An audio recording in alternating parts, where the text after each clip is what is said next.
समूह के कोई भी सदस्य हो। तो सबसे पहले तो समूह के सदस्यों को लेकर के बात करेंगे। यहाँ समूह की सभी दीदियां ध्यान पूर्वक देखिएगा वीडियो को, तभी आपको समझ में आएगा। और केयर टेकर के जो सवाल थे आप भी देखिएगा। तो सबसे पहले हम समूह की दीदी से कहना चाहेंगे कि आपने ही स्वयं सहायता समूह बनाया है, गठन करवाया है, गठन किया है, उसमें सदस्य के रूप में कार्य कर रही हैं। अब चाहे जिस पद पे कार्य कर रही हैं, चाहे नौकरी कर रही हो, अब उसी में एक नौकरी किसकी है? सामुदायिक शौचालय केयर टेकर की है। तो केयर टेकर की नियुक्ति किसने की है? आपने ही तो करवाई होगी ना। समूह जब आपके समूह से ही तो एक महिला को आपने चुना है सामुदायिक शौचालय केयर टेकर के लिए, और वो कार्य भी जो उसको दिया गया है सरकार के द्वारा वो अच्छे से कर रही है।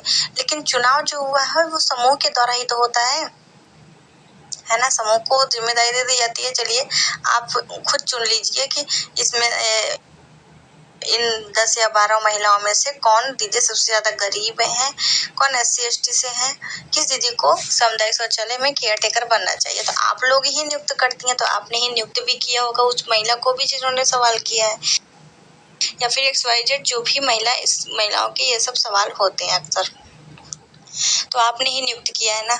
तो वो कार्य कर रही है जो सरकार के द्वारा उसको दिया गया है, साफ सफाई, देख रेख, हर एक कार्य कर रही है।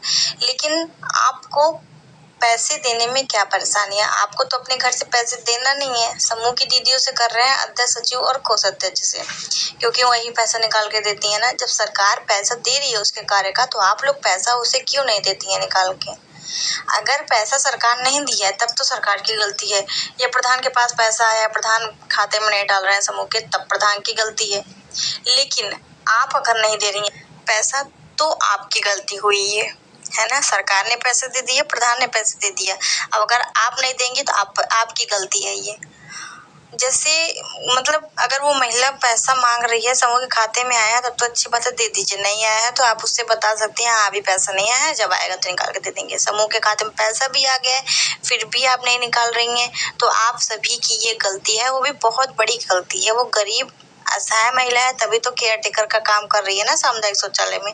तो आपकी जिम्मेदारी बनती है कि अपने समूह की दीदी, वो भी आपकी दीदी ही है, समूह की ही सदस्य हैं, समझना चाहिए इतना इंसानियत के नाते ना, समूह की दीदी के नाते तो इंसानियत के नाते समझना चाहिए ना कि वो कार्य कर रही है तो उसको वेतन अपना मानदेय मिलना चाहिए।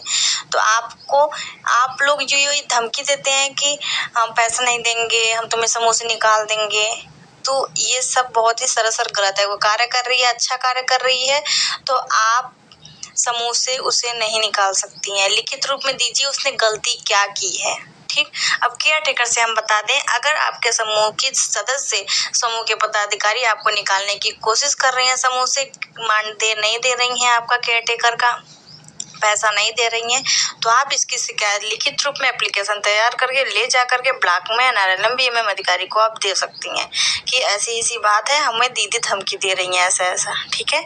तो फिर उनके ऊपर कुछ न कुछ कार्रवाई होगी।